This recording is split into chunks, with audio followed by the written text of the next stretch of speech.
Yeah, welcome to Tim and Joel Calling in the Ring Sunday afternoon edition. Joel Paul. Are you in your Sunday best, Tim? Are you in your Sunday best, Tim? This was the first I sprinted here from the washroom because I was shaving. I actually got a tiny hair in my right eye, which is very horrible. And this was the first thing I grabbed, this limp collared crappy polo I used in a music video once. Is it from the red music? No, that the one with the blood with the that was the one. Yeah, that was the one. It Oh, came man, out. All the blood came out. That's amazing. People who don't know, Tim's band did a video where, well, you can tell them it was all full of blood and stuff, and it was blood walls. That was the original concept. We just wrote blood walls on a whiteboard, and then we're like, okay, let's figure out how to make that into something. Exactly. Oh, well, we're here. It's one more time. It's Tim and Joel Pod. You know what to do. You can toss us a thumbs up. You can leave us a comment if you're in the chat. Welcome. It's good to see you. I see the pals are hanging out with us. And hey, you can subscribe here to us at Fightful Overbooked because we're here every single day, Tim, dropping that content. Except for yesterday, but we made a mistake. No, I made a mistake. It's all good. It's okay. Hits and Misses went up this morning at 8 a.m. If you have a chance, go check it out. Myself and JPJ, we gave our top 5 and our bottom 5 from the week in wrestling. You can find that there on the YouTubes. You can also find it anywhere you get your podcasts. Just search Fightful Overbooked. And also, hey, you want to join our Discord? You wanna? We're going to bring it back. Our Discord has never left. We had a Discord on our old channel. We still have the Discord, but we're going to bring it back. And if you guys want it, we'll bring it back. So maybe we'll do it soon. And finally, you can send us your super chats or your humper chats. Go over to humperchats.com, or you can just donate a super chat right here on the old channel. Tim, are you ready for the gimmick? Yeah. Let's talk about the things that occurred. So many things occurred. Let's start. First of all, JJ kicks us off with the super chat. It's a dream match we've been waiting for. Goldberg versus Big Roman. Spear versus spear. Hooray! For the first time ever at WrestleMania. Spear versus spear. Yeah, sucks for Big E, man. He does deserve better. Yeah, man. The whole conversation around, first of all, we got to pat ourselves on the back. Let's get that right out of the way. We said it a month ago. We said the Royal Rumble, it was going to be Goldberg and Roman. Had a whole thing going too. We were just off by a month, by a few weeks. Off by a month. Well, we didn't know. We didn't know that Saudi Arabia had paid large sums again. So here we go. Yeah. Then if this is Goldberg's last match, great. I've said this. I said it in Hits and Misses. I just want it to be in and out real quick. One match. Roman conquers his enemy and Goldberg is the enemy, and that's it. And it's just the whole buildup is, hey, we didn't do this at WrestleMania 36 because of the pandemic. Goldberg, I had the balls to wrestle during this time. Roman, you didn't, blah, blah, blah. We'll have a match and Roman beats him. Smash him, stack. Hooray. If that happens, I'm good. I'm good with that. I assume that would happen. I guess Goldberg just doesn't want to do Mania. And if he does, if he does, then he'll do some comedy match and it'll be Goldberg. Ah, nice. No, it's not. Don't do that. But at the same time, Big E had been wanting the Goldberg match forever, and I think we all wanted it too. Not just because Big's meat, but if this is Goldberg's last match, what are we doing? Is Big E the comedy match? Where? At Elimination Chamber? At WrestleMania. I think it's going to be New Day versus the Usos. Oh my God. After this past week on SmackDown, the way they're doing it again, I have a feeling it's going to be New Day and Usos, and we're all just going to sit there and be like, man, I don't want to see this for the 20 millionth time, but the match is going to be great. Will it even? I don't even know anymore. Like, it won't be as great as past matches because time. So, like, I don't know. Sorry, kid ears, Tim. Oh, yeah. So I put that up because this chair sucks. AK Racing doesn't pay me and they're garbage. They could one day. We just have they could, and then I'll stop saying their product is garbage, even though it's garbage. Well, meanwhile, you know who isn't garbage is our pal Andrew Zarian, who sends a super chat saying, oh crap, Joel is whatever, Tim is wonderful. I mean, he paid to say that. That's how deeply he feels it. It's not wrong. That's the problem. He's not wrong. You're wonderful. I am whatever. Speaking of whatever, let's talk about SmackDown.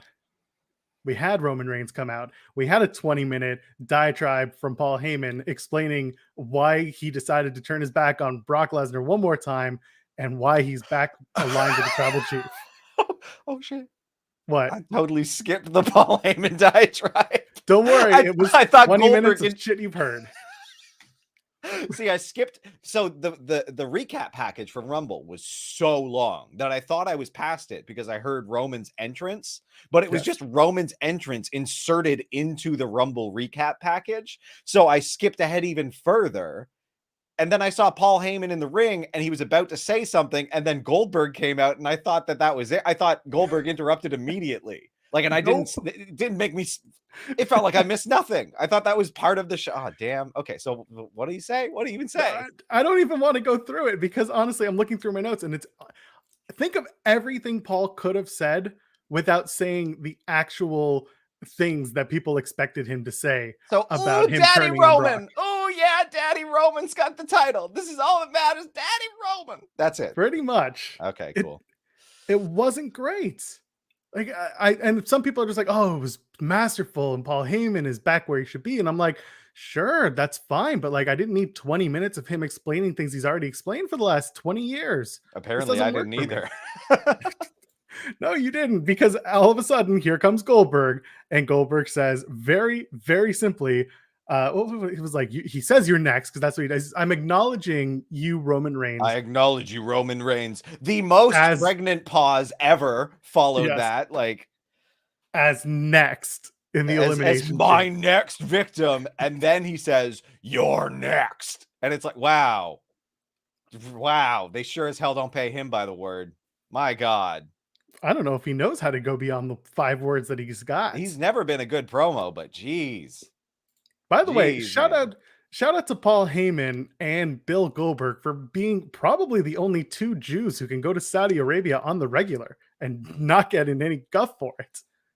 God, my kind wouldn't be there. I couldn't go. They would. Not just a rego. No, you can't. You got to be a rich one. There'd be questions abound. All right, what else happened on SmackDown? They said the main event segment was going to be Ronda Rousey being on SmackDown for the first time, which cool, great, awesome. Sure, whatever. I don't give a crap. First time. Get there. Like, who cares first time? Does that matter at all? Like, yeah. I don't know, man. I wanted a better show. What else? Who does Goldberg face at Mania? That's a good question. I'm telling you, it's Big E and it's sad. No, I don't know. It's going to be the sad match. I honestly, if Goldberg has another match given to him, if he's paid for another match, Big E's the only one, but it's not going to be Big E. It's going to be something stupid. It's going to be like Corbin and Moss. No, Corbin's going to be Drew at Mania. That's where that's going, I think. I think it's going to be an awful lead up to that. The way that Big E's been treated lately, I don't think they're going to, or they're going to either sate him with the Goldberg match, or they're just going to like toss him to a New Day match. It'll be a New Day triple threat. Not a triple threat, a New Day 6-man. It'll be the 3 members of New Day versus the Usos and Goldberg. Goldberg and the Usos teaming up as the ultimate powerhouse. That sounds so bad. Because does it lead to a respect finish with Goldberg and Roman? Like where he's like, yes, absolutely. I acknowledge you, Roman Reigns. And then he becomes like one of the Usos, like just a peon to Roman. Well, no, if that happens, I'm on board. Well, no, then Goldberg shakes everyone's hand and then he says, I can retire now. I can leave. And then he walks just carefully into the ocean. And you know this finish. You've seen this one before. Yeah, hey, I'm here for that. That sounds dope. That's how you do it. That's how you finish off Goldberg's career. Hall of Fame career, and it finishes with his last breath in the ocean. All right, let's keep going. Ridge Holland and Ricochet have a match, and then it turns into a tag match after Ricochet wins, so that Ricochet can then lose to the guy that just won. Anyway. Sure Holland was garbage. I got nothing else to say. I think it's hilarious that Ricochet and Cesaro are being teamed together because it's like team fans love us, but the backstage hates us. Not the backstage, the Vincent Co. hates Vincent hates us, yes. Yeah, we're not flashy enough. We're not Viking Raiders holding. What Ricochet isn't big enough, and Cesaro isn't Irish or Scottish or any sort of Anglo by birth enough. Oh, that's true. He loves Sheamus. He got Drew. He loves Drew, that Vince does. Anyone who has an anything accent. that follows the McMahon lineage Yeah. is kind of a darling to him, and they better be a native English speaker. That's why I think Ricochet should just go for the Rick O'Shea gimmick. Just oh my god, go for it. Lean into it. You started this with me, and I gave you guff, so I'm turning this shit around on you. Yeah. All right. Yeah, Jimmy wins the match 2 minutes against Eric of the Viking Raiders. They announced that Elimination Chamber, Viking Raiders, and New Day are finally going to happen. Sure, why not? Okay, cool. Sure, that's nice. It's funny because every year we're like, oh, the Elimination Chamber, that's going to happen. Or the Saudi show is going to be okay, whatever, but I'm not going to watch it. And then we find out that it's actually going to be an excellent show, or turns into an excellent work rate show. And we get it stuck. Yeah. Every time. Natty faces Aaliyah one more time. Who do you think wins this match, Tim? The next week or this match? Yeah.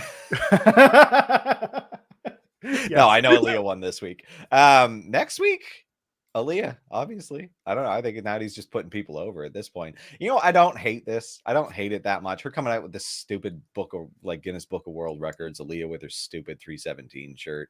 Like, one, at least Aaliyah's getting play. Two, this is as dumb as anything that aired during the Attitude Era. Like, this feels kind of like that, but just, you know, it's one of the PG things, one of the non horny things. So it's like, yeah, you know what? I kind of like it. It's fun. It's hokey. Aaliyah gets some play.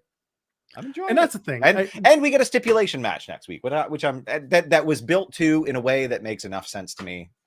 I like it. Is the stipulation world record on a pole? I missed that. No, it's a submission or pinfall. Oh yeah, only. pinfalls. Yeah. Right. I mean, listen, I said this before when they had their first match. It's undercard fodder. It's something. It's putting the women on without it just being about the title. I'll take that. Yeah. It's pretty comedic, and I'll do that.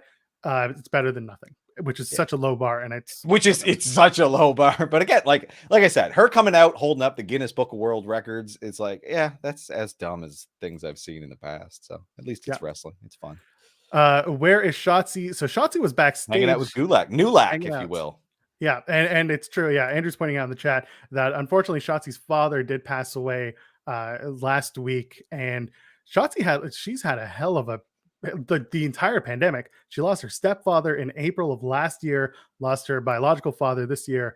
It might be the other way around. I'm sorry if I messed it up, but we send our love to Shotzi. I love her to death. Great wrestler, great human being.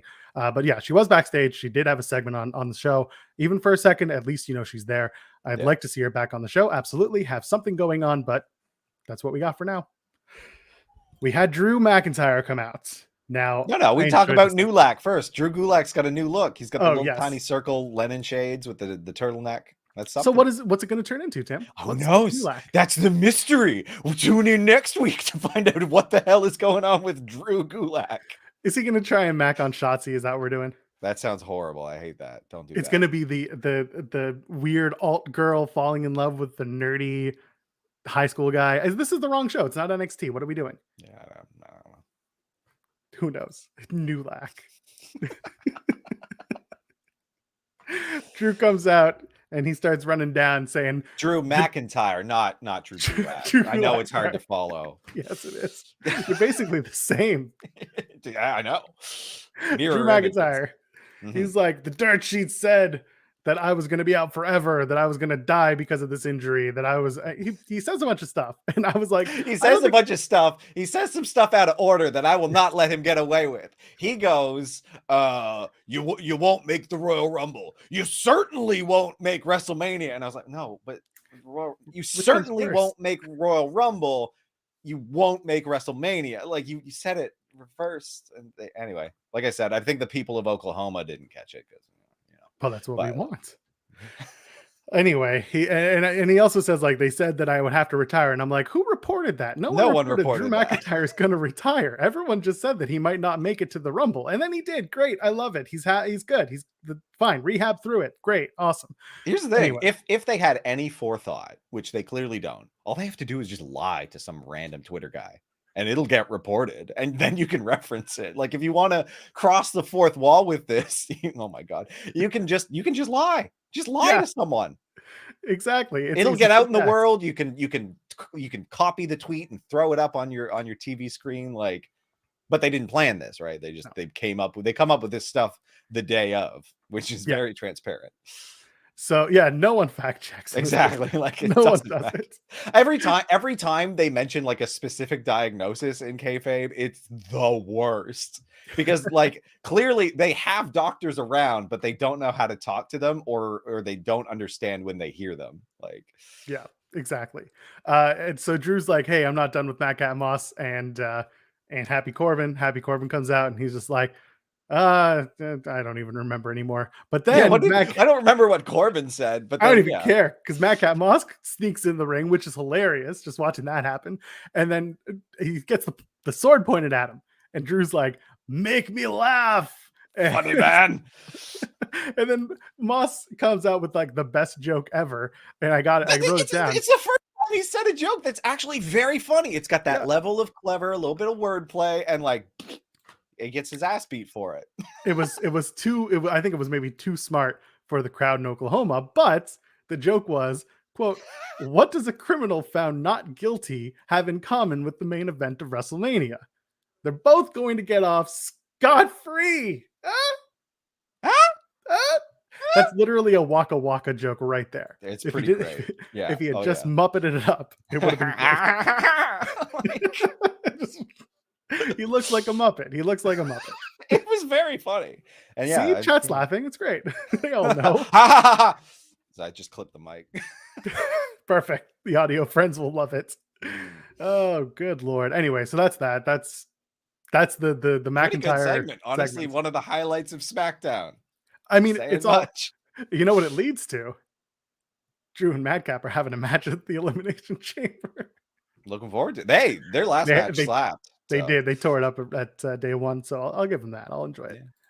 Anyway, Sami Zayn is finally getting his Intercontinental Championship match on February 15th, 18th. One of the dates. One of the shows. 2 weeks, I think they said.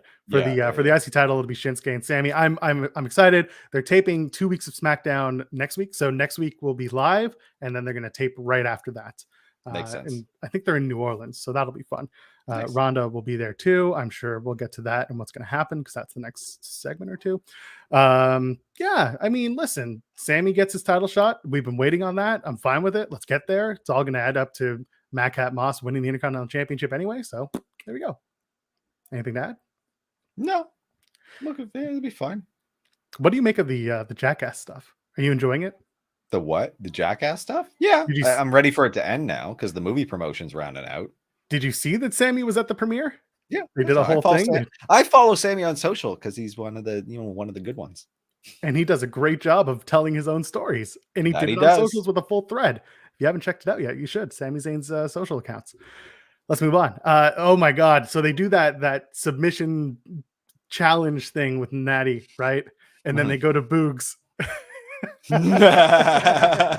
This happened to me at my high school graduation where I was not allowed to be responsible for turning the amp on and stuff. They had it in a separate room to keep the noise down, and I played and there was nothing, so I just hammed it up. I was just like, yeah, it's a fake ass air guitar. Did you get do you think it was sabotage? You think someone was trying to set you off because you were the popular kid?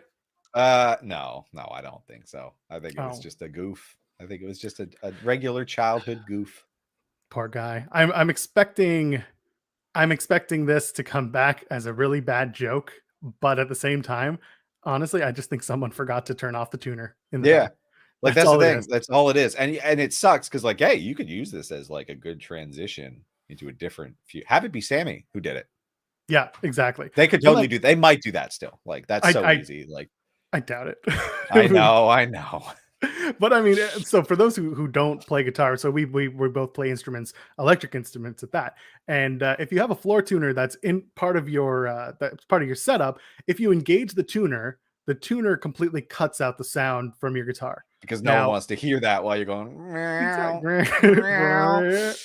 Anyway, odds are Boogs was tuning backstage. This is what I think happened.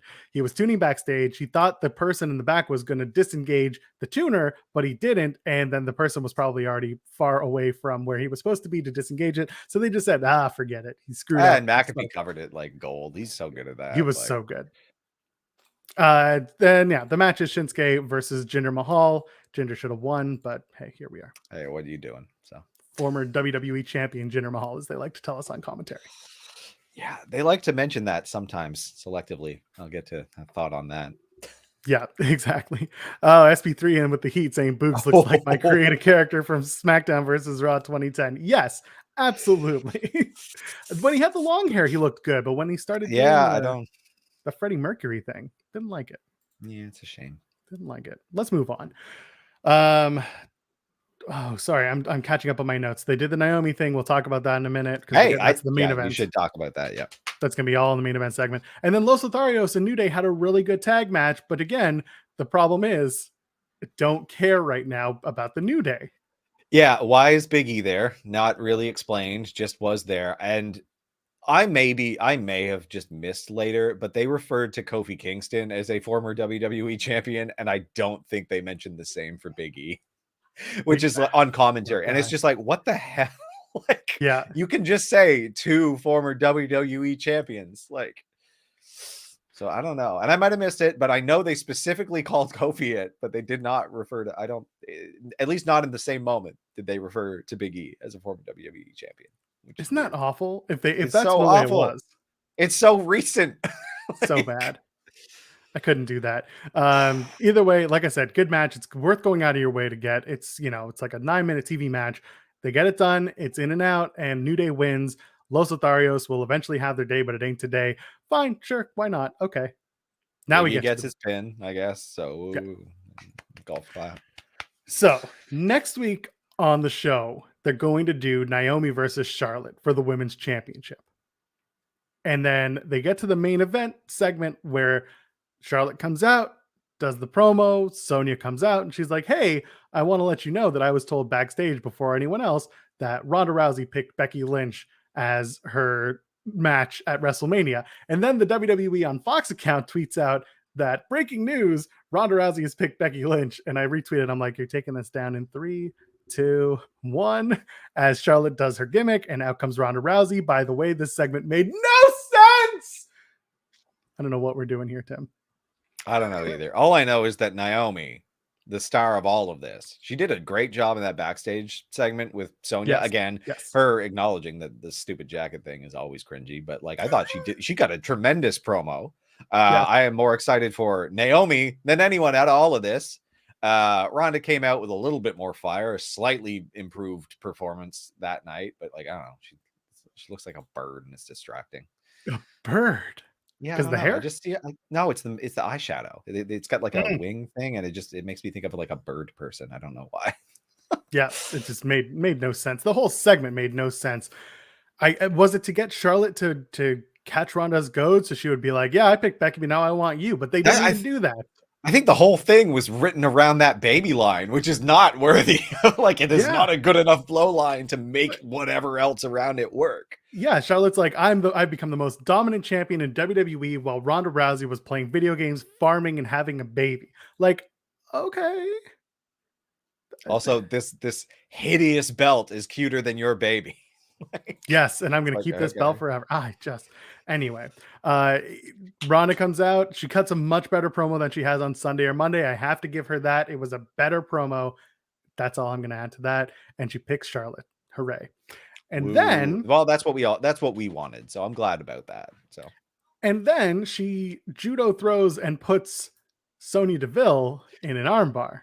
In what seemed like a great exertion to do that back body drop. Now, I said it on Twitter before they even got to this whole segment.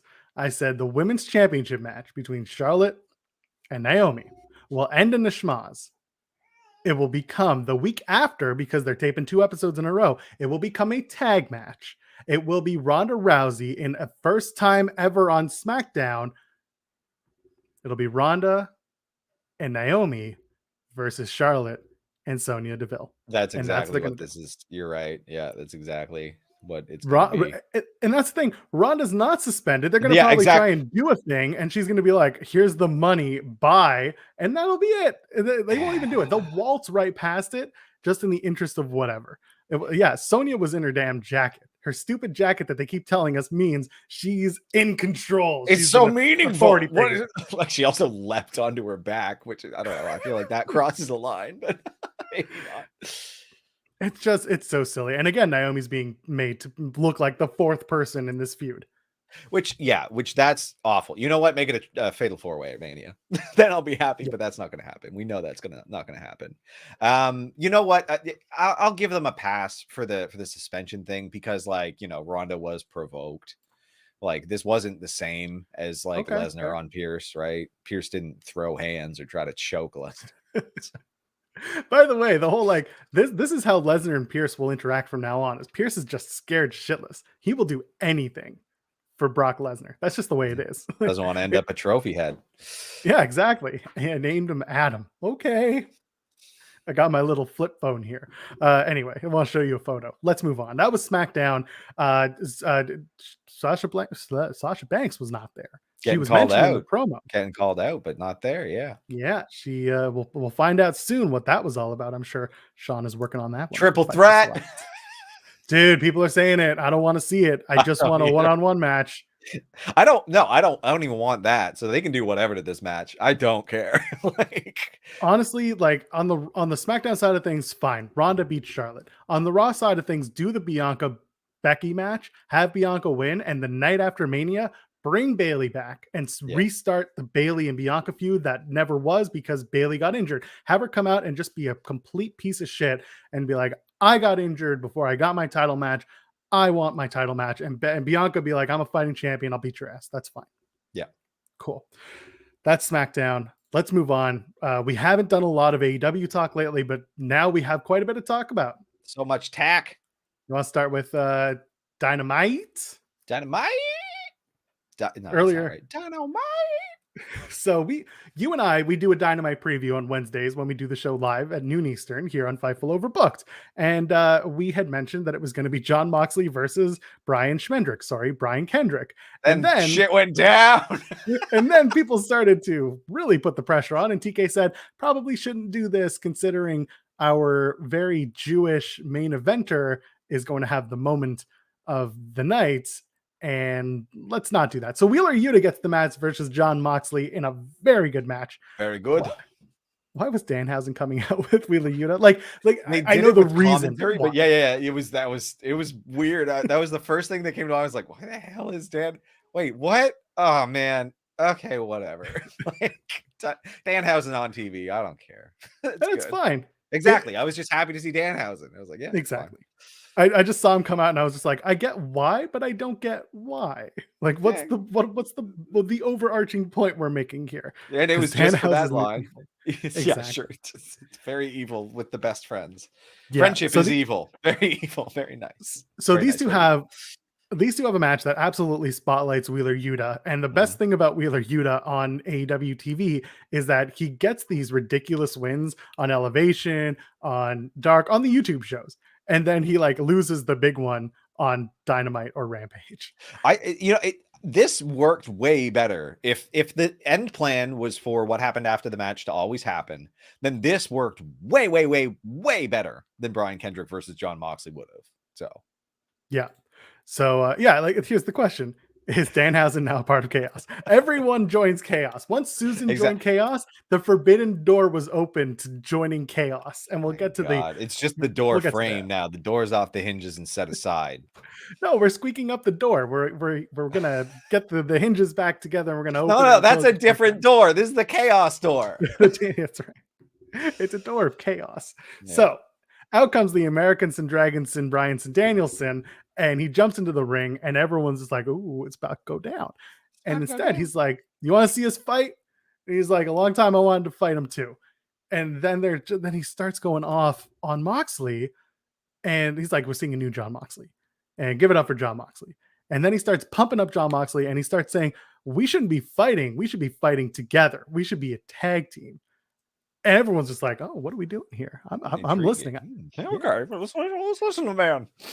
He says, here's the deal. And I know why everybody here loves AEW. I get it, but there's no reason why some millennial cowboy should be the AEW world champion. Boo. There's no reason why someone dressed like a literal dinosaur should be an AEW world tag team champion. Cheers. No, there is no reason why somebody's main contribution to society is creating a vlog and they should be the TNT champion. First of all, I love that he brings back his hatred for vlogs because he's done it before. Just That's how rip you on keep him. it going. It's good. That's keeping your business. And he says, you and me, we can run this place. And he starts naming off people, starts naming off Wheeler Yuta, starts the Orange Cassidy, or starts, talking about Daniel Garcia, Lee Moriarty, all these people that he should be with, not Orange Cassidy or Danhausen. And I'm loving this promo, but I'm wondering, Tim, does it have legs? Will they team up? Do they start a feud? What do you want? I think maybe they just put it out there to see what the fan reaction would be, and they're just going to do some fan service. Whatever we want, they might throw together. Okay. Mox is a millennial too. Yes, absolutely. Yeah, absolutely. So I was just like, I'm pretty sure Mox and Danielson are the same age, if not very close. I love it. Like, we in there too. So we get it. We get it. I mean, what can we do? Are we gonna put these two together instead of at odds? Do we put them together, put the fan service, and then turn? Yeah. Have Mox turn on Danielson? Look, what we need to do is set these guys aside away from the main event picture for a little while, right? It needs room to breathe. They have all these other guys. They have a bunch of other people that they need to elevate. Like Adam Cole just inserted himself. He's definitely down the line. Well, we're going to get there. MJF coming down the line. I mean, you've even got CM Punk down the line. Like you've got all of these people that are in the main event picture. You need to make room for it. Put these guys in a faction and you can still feature them because they're not going to not be featured. Boom. Like I think millennials. So maybe Danielson is like just outside. I think Danielson Gen X. I don't care what you say. Danielson is not 40. You can show me his birth certificate. I'll say it's still 40. Lies. He's 38 at best. 38 forever. So I don't hate where this is going. Yeah. What I want to know is, will it play out in a way that entices people more, or will it be like, I just mentioned these guys and that's it? Like, was there any point in mentioning these guys, or were you just teasing us, or are you actually looking for something out of this with these guys? What do we do? Do we put them all together? I would like to see it. I don't think we follow directly what was said there, but like I think they go through a tear, right? Like they either get a faction together or they take the titles for the tag, they take the tag titles and put that together, and then we see them and Santana Ortiz. That sounds dope. Like, sure. And then they start to build a faction around it. Yuta, Garcia, Moriarty. So individually, not doing anything in particular. Garcia's with 2.0. He can easily break out and be like, I got to move out. I got to do my own thing. I feel for 2.0 in that case, because the three of them are what brings things to the table, because Daniel Garcia gets the main events. But they'll be okay regardless. Like they're so good on the mic. Like I think they'll be fine. Yuta's the only one that I'm like, that I question, because he's with Chaos, he's with Best Friends, but they got to kick him out. And how do they do that? They do the match with Trent. Trent is just like, I told you so. Is that what we do? No, I mean, here's the thing. They just pull him away, right? Like Yuta's kind of on the fence because like he's not getting the love from Trent necessarily. Like you have Mox and Danielson pull him into their group, and then you've got your first feud with them, right? Without a title, you've got something set up. You do the Mox, Danielson, Yuta versus Best Friends for a little bit, because Best Friends are recently unencumbered more or less. So problem is, you do that and you're just using Best Friends as losing fodder again. They have to win something. I think Cassidy just won his lights out match. Yeah, but like they kind of did that as a service to Best Friends losing almost every other week to them. I don't know. Orange Cassidy ain't gonna be holding the title, I don't think. So it's fine. Like, how dare you? How dare I? Orange Cassidy not become a championship contender. My God, I am upset at you now. But I get what you're saying. And I do think Best Friends would be the right choice to have all these breakouts go against. I wonder how you tell that story in a way that's not, Yuta-centric. Lead it to Trent's departure from Best Friends, right?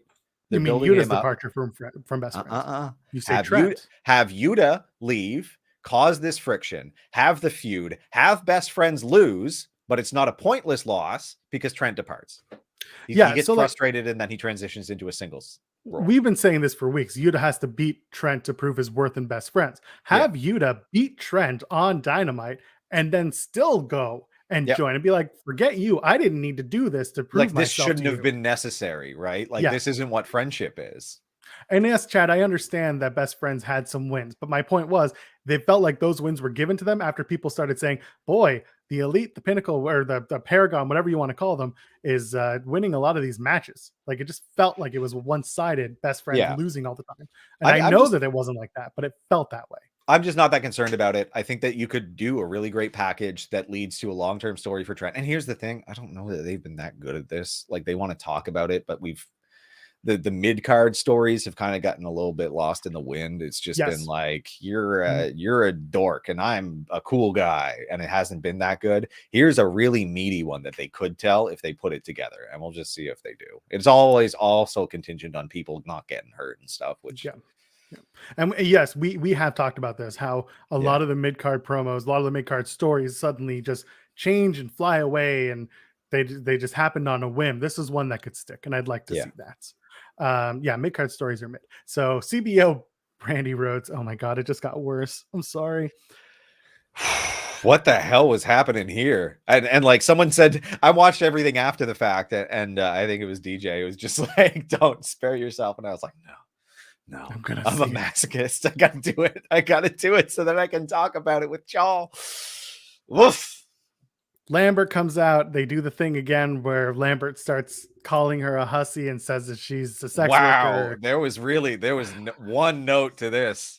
Yeah, they just went hard. And then Brandy's like, the only reason we went after Ethan Page was so that we can get to Josh Alexander. We'll get to him in a minute. That was a good one. But like the crowd is also booing the hell out of her nonstop, which makes this even more awful because like he's saying repulsive shit and she is hated. And it's just like, why are we doing this? And then we find out why eventually. You probably got some talk.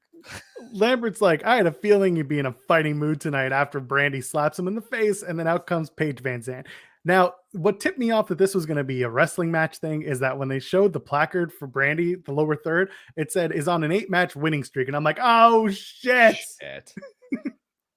That was the moment where I said, oh, we're going to a match somewhere, because normally they just be like Chief Brandy Officer or something like host of Shot of Brandy on YouTube, something else. But when they mentioned that it was a match streak, I'm like, oh, we're doing a match. So Paige Van Zandt comes out. Dude, I don't know. I don't want to necessarily say it's going to be bad, but I don't have high expectations for that match. Maybe do a tag. I mean, you've got two meh wrestlers. Paige Van Zandt just realized she could make more money not getting bare knuckle busted. Like bare knuckle busted. Yeah, I don't know. I don't care for it. I don't need it. Let's just move on. We'll see where it goes. And this is also just made worse by the fact that Lambert is now in 2 segments, which is not working for me. Like it doesn't make sense. It just gets kind of wonky. So I'm going to ask this question to chat, and it's going to take a minute for them to catch up. Is it Kings of the Black Throne or is it Knights of the Black Throne? Or what was the other one? What's his face? Justin Roberts had a different announcing, but is it Knights or Kings of the Black Throne? And yes, there is a right answer to this, chat. Brody King, Malachi Black. 2 kings. So. Well, we're going to get there. They took on Death Triangle. That's Pac and Penta in a very fun match, a very good match. I enjoyed it. I knew this was going to go hard, and it did, and I enjoyed every minute of it. I wasn't shocked to see the Knights and or Kings of the Black Throne get the win. Got Knights of the Black Throne. I got Kings. Good finish too. Really good finish. Like that. Kings. Just chat. I'm going to tell you something. You're wrong. Mike got it right. It is Knights of the Black Throne. If you go to allelitewrestling.com, go to their results page. They call them the Knights of the Black Throne. That's how we're doing it. They make leaves space for a King of the Black Throne. You can bring him in later. Exactly. The king is who's it going to be? Bray Wyatt.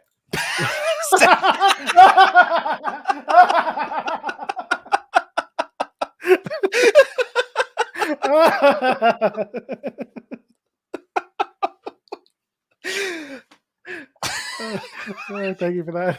Yeah, I thought I'd give you a laugh. Anyway, I can't do the show anymore. We're done here. Thanks, folks. There is an audio component to this. We should tighten up. We should probably move on. I do like the beginning of the match with Pac The Daredevil impression. Yeah. Doing his Daredevil impression and then taking it off and just be like, I can see. And everyone's like, we know. So yeah, we knew that. I was worried it was going to be a permanent thing where he's just got a very transparent blindfold every week. I was like, oh. Could you imagine if it would just been that mesh blindfold? If anyone can make it work, I think Pac can make it work. But I mean, I don't know. He's still the bastard, so you don't start throwing other stuff on him. He was wearing tights like the Knights of the Black Throne too, and I was like, wait, what? Is he going to do a thing? No. Anyway, let's move forward. Nyla Rose takes on Ruby Soho in a match that I really enjoyed. I quite enjoyed watching these two go back and forth. Knew it would be a good match. I love seeing Nyla Rose improve every week. And I said to myself, Ruby's just going to eat the L here, but she doesn't look bad in defeat. I think the finish of the match is really good. They did the spot that showed her power when Nyla had to hop on her shoulders, but that was necessary, right? They had to show that she's strong. They had one of the non-monstrous rancid guys there. That was cool. Yes, they had Lars Frederiksen there. He was not great. Tim Armstrong. No, not the one with the barcode on his head is the good one. Yeah. Never would have thought that, but here we are. Again, good match, fun, and they did the spot on the rope where Ruby was going for no future, the kick to the head, and it was shot very awkwardly that people started thinking that it was some botch, but it very clearly wasn't. A callback, right? Yeah, and it was Nyla trying to hook her arm over and try to pull it away or pull Ruby's momentum away, and it worked. I think Nyla just needed to make. Weird. Yeah, I think Nyla just needed to make it a little bit more obvious she was hooking into the rope, right? It's the difference between TV and theater, right? Like she did TV subtle, but you're in a big arena. You got to do like theater overt. So yeah, exactly. And that's fine with me. Again, good match. Yeah. It happened. And that was that. Jungle Boy gets tossed into a mountain of snow. He's not used to that. He's from the jungle. He's used to warm climates. It's very cold. What about Luchasaurus? He's not wearing a coat. It's winter out there. It's cold. Yeah, he's a dinosaur. He's cold-blooded. Oh no, he's cold-blooded. That's so dangerous. He could have died. He could have died. Very serious what the Ass Boys did this week. Very serious. That's right. Called him Jungle. Christian Cage is from Canada. He gets it. He's been living in Florida forever, but come on. Yeah. So eventually you remember how to be a cold guy, right? Anyway. They're gonna do Jungle Boy Luchasaurus versus the Gun Club on Rampage. Ass Boys. The Ass Boys. They should put on their new great theme song. Danhausen put great pains to get that out there. I would love to see that happen. Have you seen that video? It's so funny. I have. It's very good. It's so funny. Adam Page comes out for an interview, and then out comes everyone's favorite human again, Dan Lambert with Jake Roberts. And sure, why not? Man, I'm the Murder Hawk. Yeah, I'm the Murder Hawk, and I'm gonna be the WWE or the AEW champion. And it's like, yep. No, you're not. That's very obvious that you're not, given what you just did. Lance Archer and Adam Page next week in a Texas death match. Now, I'm fine with it. Again, we know what the story is. David Goliath and Page looks Hawk, though. Like everything's a Texas death match with him. Getting one note. Yeah, it's fine. I like Lance Archer. I like him as a human. I like him as a wrestler. I know what I'm getting here. That's fine by me. It's gonna be good. Yeah, it's mid-card fodder. Speaking of mid-card fodder, the demo god is no longer saying GFY. He's saying I'm the influencer. That's much worse. Have you ever met an influencer that you liked him? Not a one. Not a single one. Insufferable people. Not a job. Just you're turning yourself into a billboard, which makes you just awful. Like no, thank you, you garbage person. Like a billboard, that's your aspiration. Do better. So Jericho's like Santana. I'm not going to yell like Jericho because my throat will hurt for days if I do it. And our ears will bleed. Yeah, so I don't need that. What you did last week was not tagging me in, and it was disrespectful and unacceptable. Them's fighting words. And because you started in this business in Eddie Kingston, so what? We started on AEW together. I demand a full Inner Circle team meeting in the ring. Attendance is mandatory. Now, first of all, Sammy Guevara, you can do the voice later because he has a match. Yeah. Sammy Guevara is having great success as a TNT champion again. Jake Hager is nowhere to be found. Invisible. And, the problem here is with 3 members of the team, not all 5. Like, if they don't say something like, and Jake Hager, where the hell have you been? And Jake just be like, elsewhere. And that's it. This whole thing, it should end with the inner circle looking at Chris Jericho and saying, Chris, this could have been an email. That's a good finish. That's a very good. See, that's a good blow line. You just did all of the work for them. Tony Khan, you better be listening. Yes, this could have been an email. For the first time ever, with 45 minutes left on the clock, it's MJF versus CM Punk in Chicago, so you know what the match is going to be like. Shout out to MJF for wearing New York Yankee tights. Very Caught that good too. stuff. Very good. Wearing the pinstripes like the champion that he is.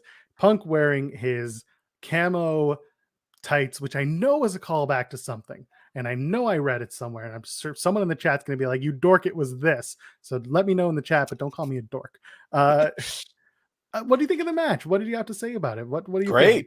I loved it. I loved it start to finish. I didn't mind the restart. The story was MJF's the dirtbag, and they did it. They did it from every possible angle. I didn't mind it. I really, really enjoyed it. And the right person won. So we can go and be like, good job, CM Punk. Because I was concerned that he might be on his own shit, but he wasn't. He let it happen, and it should have happened, and it's perfect. He put a guy over who needed to be put over. CM Punk's still great because, you know, it's a dirty loss. He's Ric Flairing all over the place. Like, it was good. It was really good. I was very, very happy with this match.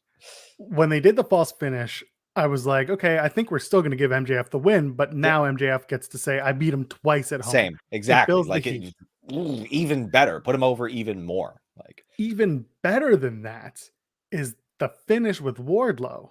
And how you have no idea what happens until they have to show the replay and the announcers call it out for you. I didn't catch it the first time. Me neither.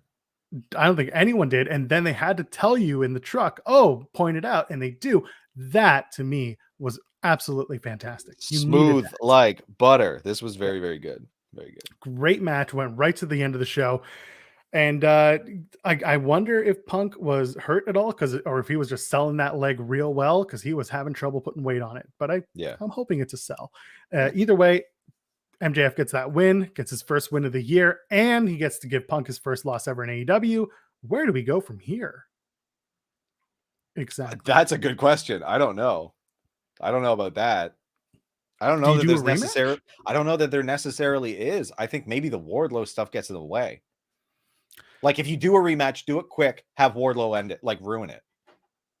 I feel like Wardlow is going to be part of the Face of the Revolution ladder match. Yeah, you're right. You're very right.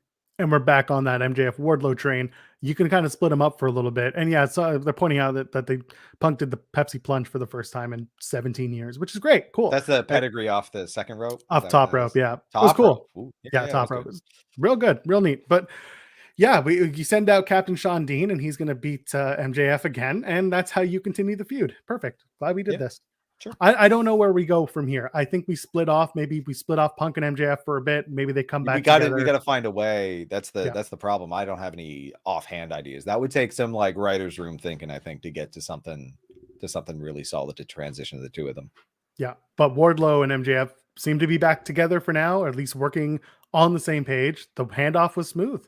Yeah, that to me means that they are communicating and they are together and everything is okay, at least for now. For now, yeah.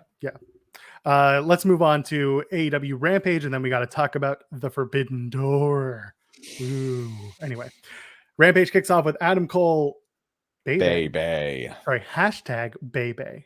I don't know why they do that. Versus Evil Uno in a. It's gonna get lost in a weird mess. No, don't know why it happens like that. Anyway, he takes on Evil Uno. Match is fine. It's real quick, but let's get to the real meat in it, and that is Adam Cole saying, "I beat all these guys. Names Kazarian, Jungle Boy, Anthony Green, John Silver, Wheeler Yuta, Orange Cassidy, Jake Atlas, Trent, and now Evil Uno." I think we're trying to get Adam Cole seriously vying for a title shot. Do we do it at Revolution or do we do it sooner? When's Revolution? March the 3rd. It's the first weekend of March. That's so soon. That's March the 5th, 6th. We could do Adam Cole Hangman right after Murder Hawk. Like, I think that would be fine. We got to heat him up a little more, right? So that just means that he faces whoever the hell for the next few weeks to like somebody stronger than Evil Uno, perhaps, but someone who's going to give him some real championship cred.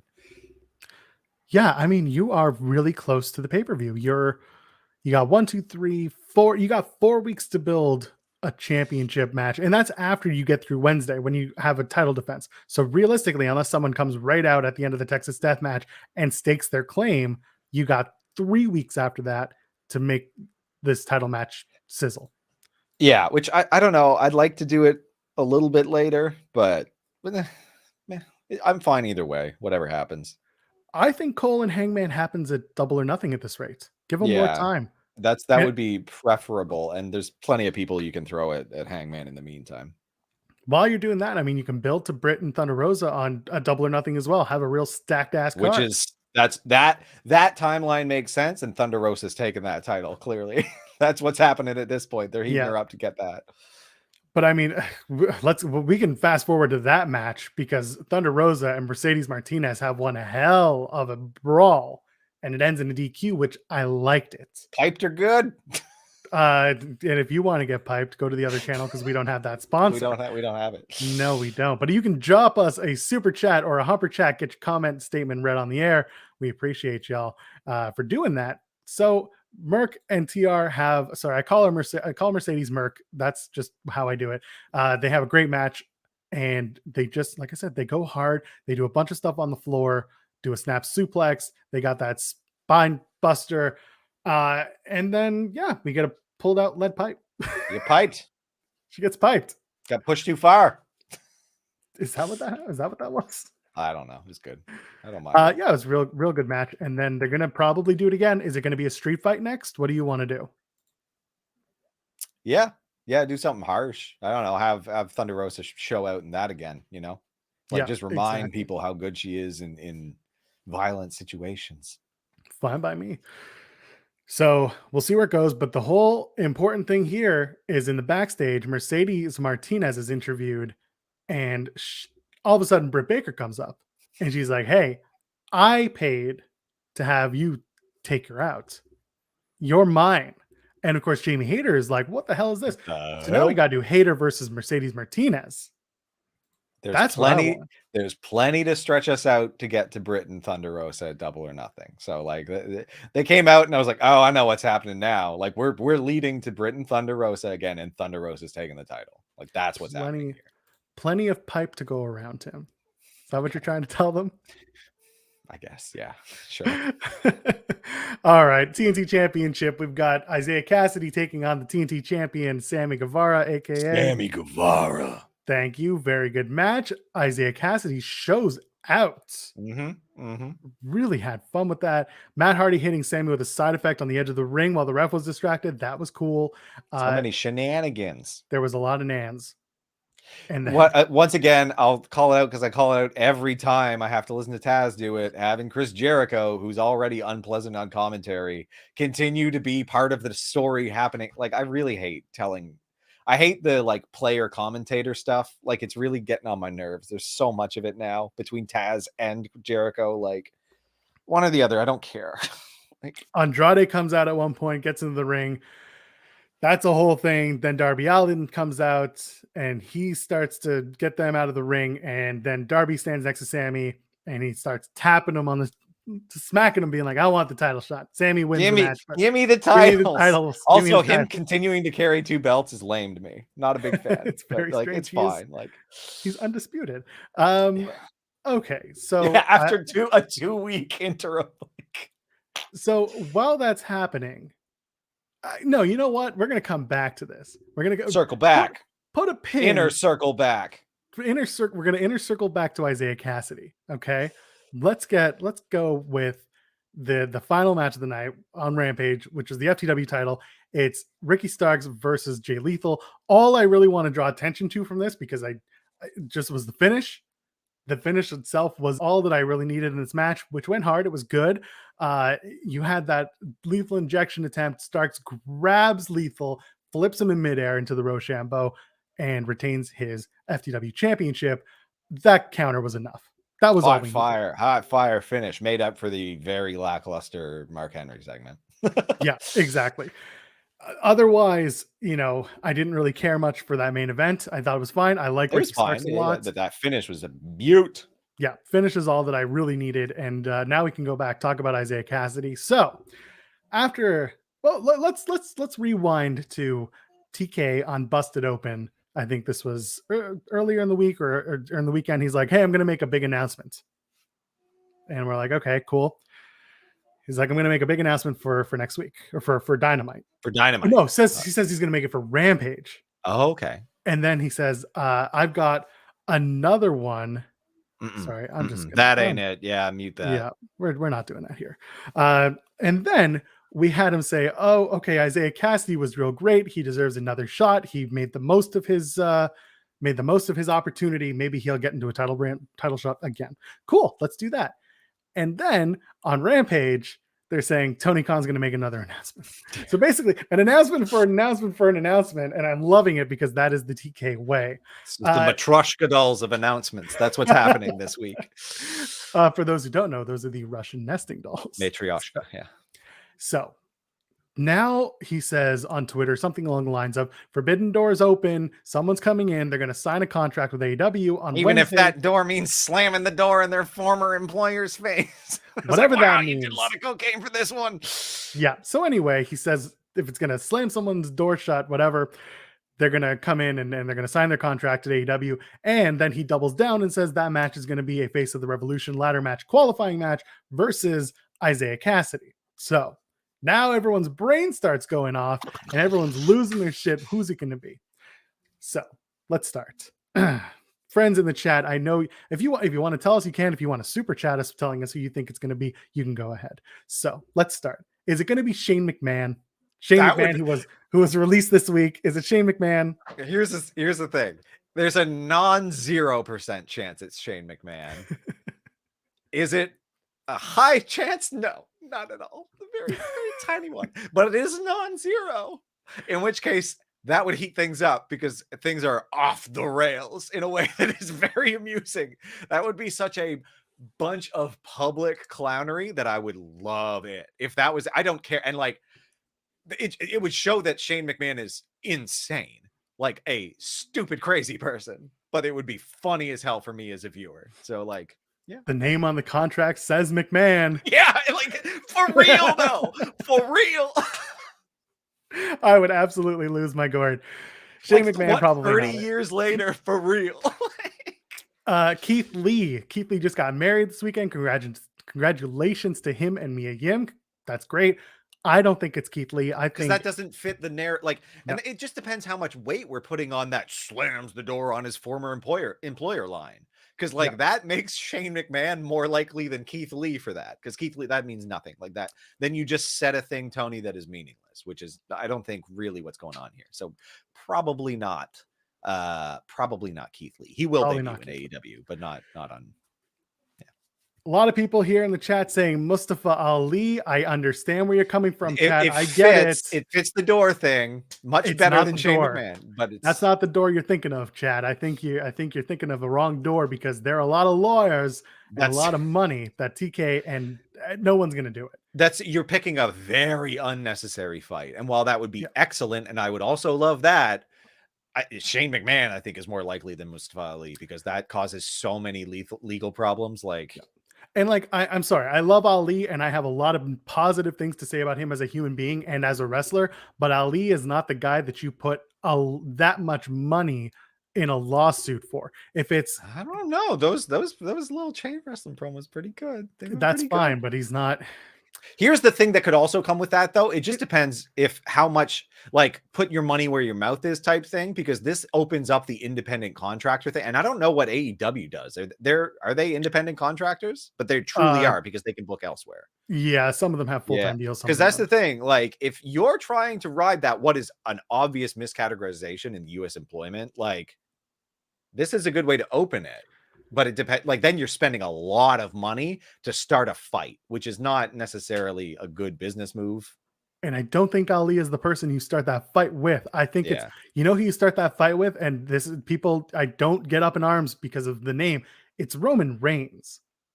That is the person that you bring in from another place that has a contract and you start a war. Yeah, It's if you can get not someone. like, again, Ali to WWE could easily just be like, okay, cool, but we're still going to fight you for it. Yeah. But the fight is on. If you really want to pump up this whole Forbidden Door thing, the fight is on with someone like Roman Reigns or John Cena. Sure. Yeah, and like, I mean, if you want to do that, if you're going to take like a moral charge, and this can get in the weeds, but like, if you're going to do that, you could do that with someone like them. It will hurt WWE more because not only are they going to lose financially because they have to, but they have lawyers on staff. The shareholder hit would be huge because getting into a fight like that over miscategorized employees is a nightmare. And you know, it's still going to cost AEW an absolute fortune, which is again probably not what you want to be spending capital on right now. But so that's why Isaiah Cassidy is in the ring on Wednesday nights, waiting for his opponent. Who's it gonna be? The lights go down. Everyone's cheering wildly because who could it be? Who could it be? It It's be probably anyone. not Shane McMahon. It's almost certainly not Mustafa Ali. And then all of a sudden the music hits. Wrestling has more than one royal family. And out comes free agent Cody Rhodes with Tony Khan, and they're holding each other's arms. You up. bastard! They're just holding each other's arms up. They're excited. And out comes Cody with the AEW folder, and he opens it up, and then Tony Khan just gives him his back, and he puts the folder on his back, and he takes out the thing. And, Cody Rhodes, and then he gets a shot at the face of the Revolution ladder match. Cody Rhodes, free agent, re-signs with AEW. That is the big forbidden door. You bastard. It is not that. No. That's the one you do. That's Cody Rhodes. Okay, let me give you my actual names, Tim. Okay, because there's a lot of names in this chat. Like, I get it. I see Paige. I mean, I don't think Paige is coming in because they're not going to do an intergender match. I don't think it's Ashley Flair. Same reason. I don't think it's John Cena. John Morrison's interesting, but probably not. John not really Morrison. a door slam in that case, right? Yeah, these are people who have been fired. So here's the thing. All the guys I just mentioned, WWE names minus Cody, guys who recently got released. Therefore, there's no door for them to cross. There's no bell for him to ring. Anyway, Jay White is my number one. Noted knife pervert. I get it. But the New Japan door is open again. The Impact door is open again. They're both working together. Jay White's been on Impact. He's probably one of the guys that I could see. And who knows? But it all depends on his New Japan deal. You don't like it. And that's the thing. Like, that makes the most sense with the Forbidden Door bit, but it's so boring to me. And I like Jay White. It's just like, that's not very exciting. I don't really care. That's fine. I get it. That's like, and that if this stupid announcement wasn't like nested in 3 announcements big, then like, you know, I'd be like, okay, cool. Like if he just said that once and he came out, fine. But like we've built it up and there's so many other people. Like you do have the Jeff Hardy option, which like, yes, if Jeff Hardy comes in, first thing he does is ripping on, like if you, in order to make that slam the door nonsense, he's got to rip on WWE. Same thing with if it's Bray Wyatt. Like the first thing that they have to do is cut a very unpleasant promo. Like, why do I have to throw that out into the ether? Because I can and because it works. Toxic. Juice Robinson's another one. Juice just officially had his New Japan contract finish. That was the end of January. I could see him, but again, that's not big enough. Like I don't think, to me personally, like nobody from New Japan is going to be big enough for this. So I don't know. For that fan base, it might be. For that fan base, it might be. Exactly. Like it's just my lack of connection with it makes me default to the WWE. To like, there's no one who isn't WWE who I will be satisfied by this absurd announcement hype. Like if you didn't hype it out, this all would have been swell. But like, exactly. And so I'll give you 2 more. Here's one that I personally would like to see, and that's Biff Busick, aka the former Oni Lorcan. Oh yeah, comes out. But, I mean, does the ones and twos. not like, it's not big. No, it's not. But at the same time, Biff's the kind of guy that you have in your back as a mentor, as a coach, as someone who props people up. And if the story is actually that Isaiah Cassidy deserves to be in that ladder match after having a great TNT Championship match, Biff Busick's the guy you bring in and you beat him on his first night. But guess what? He still looks good because he's coaching guys like Isaiah Cassidy. So that's where I come with Biff Busick. True. And like, you know, honestly, this could just be that things got away from Tony Khan. Like that could just be where the hype that I'm feeling for it was, because he yeah, I get it. And that's the thing. Tony Khan does overhype the gimmick a little bit, the Forbidden Door. A little bit. Yeah. Cause like, I don't, Hell, he overhyped the Christian signing. I think a lot of people were let down by that. Same, It was just same. I was, yeah, and I love yeah, Christian. It was just like, oh yeah, it okay. just kind of happened. Yeah, Gresham's another good shout. I give you that. Gresh coming through would be interesting only because he's still got that pure ROH championship, and I still think they want to do Bandito and uh, Gresham at the Supercard in But I mean, April. they can They with can still do AEW. it, but it's So. an ROH show. I don't know if they want to. I don't know. It could be. But maybe that satisfies the Forbidden Door thing without it being like a whole. They can Ring of Honor might just play into it, right? Like it's not so damaging, but you can pretend in kayfabe that it is. So Here's my last name for you, all right, and it's because they brought him up on Wednesday, trying to get to Ethan Page. Josh Alexander is the other name. Now, it's obvious for us. It's biased for us because he's Canadian. He's literally up the street from us. And he's had one hell of a run. I don't know if I want to be Josh Alexander before he has his comeuppance in Impact. But we don't know if he's re-signing with Impact either. What are we going to get? We're going to get Josh Alexander here so they can misuse him like they're misusing Ethan Page right now. Like there's just no place for that type of guy at the moment. Like make the room and then bring him in. But if the Face of the Revolution ladder match is for a shot at the TNT Championship, I think Josh Alexander is the perfect guy to give that match to. Yeah. That's the way you run him right up the ladder. No pun intended, but also right up the ladder, and then he'll grab the brass ring, and then he'll be Scorpio Sky. Josh is the guy. I see Nick Gage. I think Gage ain't going anywhere on TV weekly. I think he's good with GCW for now. Who else in the chat? I saw Booker T. I had a good laugh. Jeff Jarrett. Yes, Jeff Jarrett. The last God. Yes. What companies he's slamming the door that he hasn't already slammed? Exactly. GCW. Yeah. Ooh. I'm excited. I'm cautiously optimistic of who it could be. Some of the names, like I said, some of them are joke names. Some of them are real. If it's the Cody thing, I want everyone to point that out, please, because I will laugh. Yeah, I will laugh. I see Ospreay. I don't think Will Ospreay is moving over. I think Ospreay's real happy doing New Japan stuff. I don't think it's Johnny Gargano because his wife is about to give birth. Literally, he legitimately wants a break. Yeah, he's taking a break. Okada. I don't know if Okada is going to be the guy. I don't know. Either way, Tim, I think we got to get out of here. We do. We do. Show. Let's go run some errands. This was a good show. We had a lot of joining us. Yeah. We do this every single Wednesday and Sunday live here on Fightful Overbooked, here at FightfulOverbooked.com. Ron Patel with the super chat. Thank you. I'm so proud of you two having this many viewers. Thank you. You guys and girls and our friends beyond the binary, you're the reasons why we get to enjoy ourselves like this every week and doing the whole thing. Tim, where can the people find you on the internet? Oh, they can find me at Tim Stone P, TIMB, STONEP, Twitter, Instagram. Is there anywhere else? I don't know, probably. Cool. Awesome. It's Fightful Overbooked. We drop new content daily, including, I think today at 5 p.m. Eastern, we're going to drop the first True Rewind, where the boys from True Heel Heat are going to be talking about classic Raw and Nitro from the time. I know that's going to be JJ's favorite. He just popped for me. And I am at Joel Pearl, JOELPEARL. Ladies, gentlemen, friends beyond the binary. We'll see you on Wednesday for another episode. Noon Eastern. Cheers.